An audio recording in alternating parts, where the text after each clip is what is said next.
नमस्कार मंडळी, काल होतं 4 डिसेंबर म्हणजे आमच्या लग्नाचा 7वा वाढदिवस. 7 वर्ष पूर्ण झाली लग्नाला. दिवसाची सुरुवात तर खूप छान झाली.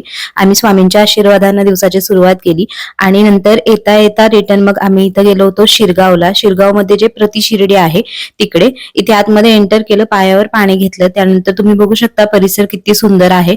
खूप स्वच्छ परिसर आहे, खूप छान मेंटेन केलाय आणि हे आहे मुख्य मंदिर, जिथं आपल्याला साईबाबांची मूर्ती बघायला मिळणार आहे. तर आतमध्ये कॅमेरा खरं तर अलाउड नाहीये, पण कोणालाही त्रास न देता मी हळूच छोटीशी एक क्लिप काढली आहे. तर तुम्ही सगळ्यांनी नक्की दर्शन करून घ्या साईबाबांचं. त्यानंतर इथून दर्शन लगेचच झालं, गर्दी नव्हती अगदीच काल, त्यामुळे मग दर्शन घेऊन आम्ही परत आलो घरी आणि मग वगैरे कापायचा होता. इथे मीच यांना ओवाळून घेतला, आरवी बसले त्यांच्यासोबत.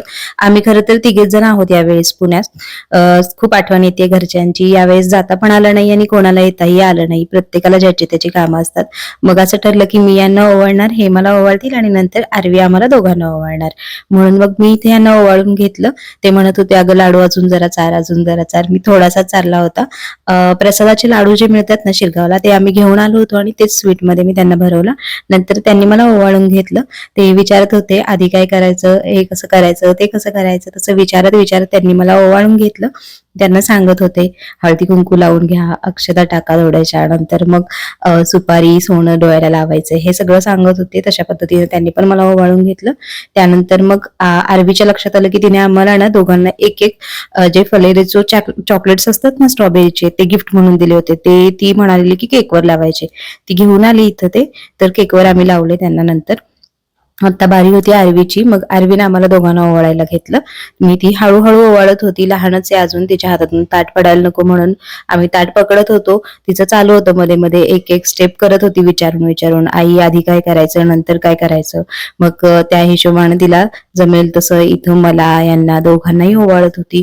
तिनं आधी सोनं लावून घेतले डोळ्यांना, नंतर मग सुपारी लावत होती, मग अक्षदा पण टाकल्या. तिला जसं सांगत होतो तसं तसं ती करत होती आणि चांगलं वाटत होतं की आपलं बाळ पण आपल्यासारखं काहीतरी शिकतंय. आपण प्रत्येक गोष्ट खरं रुजवत जातो तशी तशी ती त्यांच्यात रुजत जाते आणि ती पण हळूहळू शिकत असतात.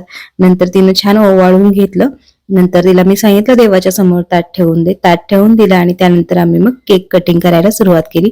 तर इथे केक कापून घेतला. छोटाच केक आणला होता, आम्ही तिघच आहोत त्यामुळे खूप मोठा केक काही आम्ही आणला नव्हता आणि 2 दिवस खरं खूप गोड खाणं पण झालं होतं.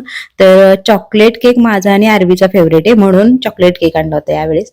इथं केक कट करून घेतला. नंतर सगळ्यांनी एकमेकांना चारला. अर्थातच आधी आरवीची बारी असते केक कटिंग झाले की. मुलं झाले की असंच असतं, आधी प्रायोरिटी त्यांची असते, नंतर आपली. मग यांनी आरवीला केक चारला, मला चारला.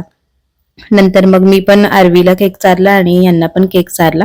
नंतर आमचं ठरलं होतं की डिनरला बाहेर जायचं आहे. सोमवार होता त्यामुळे नॉनव्हेज वगैरे आम्ही खात नाही सोमवारी.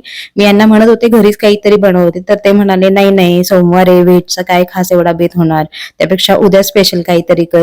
हे असंच असतं नॉन व्हेजिटेरियन लोकांचं म्हणलं ना की नॉनव्हेज असेल तर खास बेत, नाही तर काही नाही. मग बाहेरच जेवायला जायचं ठरलं. मग आम्ही निघालो. तर बाणेरला जायचं ठरलं होतं. बाणेरमध्ये एक भैरवी म्हणून व्हेज हॉटेल आहे, चांगलं आहे ते, फ्रेंड्सने सजेस्ट केलं होतं. मग आम्ही पोहोचलो तिथे, थोडी गर्दी होती. त्यानंतर मग आम्हाला नंबर मिळाला, इथे बसून घेतलं. आरवीची घाई चालली होती की मी ऑर्डर करणार, काही समजत नसलं तरी तिला फार इंटरेस्ट असतो, हे काय ते काय, यातलं काय घेता येईल. पण नंतर मग मीच ऑर्डर प्लेस केली. मग हे सूप होतं, याचं काहीतरी वेगळंच नाव होतं, हंगरी मॉन्क वगैरे काहीतरी अशा टाईपचं. Test wise it was good actually, चांगलं लागत होतं. तर हे सूप ऑर्डर केलं आम्ही. त्यानंतर स्टार्टर. तर स्टार्टरमध्ये होतं कसं माहिती का, त्यांना आपण म्हंटलो की नाही की तिखट पाहिजे, स्पायसी पाहिजे, तर ते जे आणतात ते आपल्या हिशोबानं मध्यमच असते, जास्त काही स्पायसी वगैरे नसतं. तर आम्ही शोले पनीर काहीतरी मागवलं होतं. त्यानंतर ही होती बिर्याणी. हलकच खायचं होतं, खूप जास्त हेवी नको पाहिजे होतं, म्हणून मग मी ही बिर्याणी ऑर्डर केली होती, मटका बिर्याणी. चांगली होती टेस्ट आणि अँबियन्स पण छान होता. अशा पद्धतीने आमचा छान दिवस गेला. लास्टला मी 2 फोटो टाकलेत, सकाळचा लुक आणि रात्रीचा. ब्लॉग आवडला तर नक्की लाईक शेअर सबस्क्राईब